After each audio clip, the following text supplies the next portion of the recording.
కూటమి ప్రభుత్వం మందు బాబులకు దసరా కానుకను అందించబోతోంది. ఈ నెల 12 నుంచి మందు షాపులను ప్రారంభించబోతోంది. లాటరీ ద్వారా ప్రైవేటు వ్యక్తులు షాపులు దక్కించుకుని మందు అమ్మబోతున్నారు.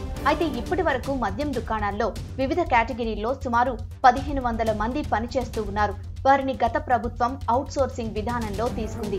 అయితే కొత్త ప్రభుత్వం వారిని తొలగించడానికి డిసైడ్ అయింది. గత నెల 7న విధులు బహిష్కరిస్తున్నామని మద్యం షాపుల్లో పనిచేసే ఉద్యోగులు ప్రకటించడంతో ప్రస్తుతం వారికి నచ్చచెప్పి విధుల్ని బహిష్కరించకుండా ఉండేలా చర్యలు తీసుకుంది.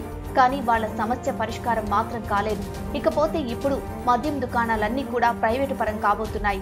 ఏపీలో గత 5 ఏళ్లుగా రకరకాల బ్రాండ్లను ప్రభుత్వం మద్యం విక్రయించారు. ఈ మద్యం మీద మంచి ఆదాయం కూడా ప్రభుత్వానికి వచ్చింది. ప్రభుత్వానికి ఏటా 36,000 కోట్ల ఆదాయం వచ్చింది. 2018-19 నాటికి ఈ ఆదాయం 18,000 కోట్లు మాత్రమే ఉండేది. 2019 నాటికి పాపులర్ బ్రాండ్లు మొత్తం కనుమరుగైపోయాయి.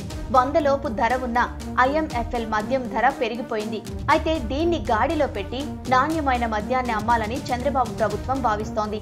కానీ కొత్త మద్యం పాలసీ రూపకల్పన నేపథ్యంలో లిక్కర్ సిండికేట్ల ఒత్తిళ్లకు తలొగ్గితే చంద్రబాబు ప్రభుత్వం విమర్శలు ఎదుర్కోక తప్పదు అనే విషయాన్ని మాత్రం మర్చిపోతోంది.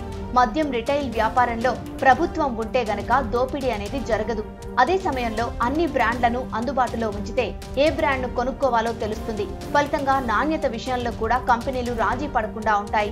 అన్ని బ్రాండ్లను అనుమతించి కోరుతున్న బ్రాండ్ ఎంచుకునే స్వేచ్ఛ మద్యం సేవించే వారికి ఇస్తే చాలా వరకు సమస్యలు తగ్గుతాయనే టాక్ మందుబాబుల నుంచి వినిపిస్తోంది. మరి మందుబాబుల కోరికను బాబు వింటే అన్ని సమస్యలు పరిష్కారమైనట్లే.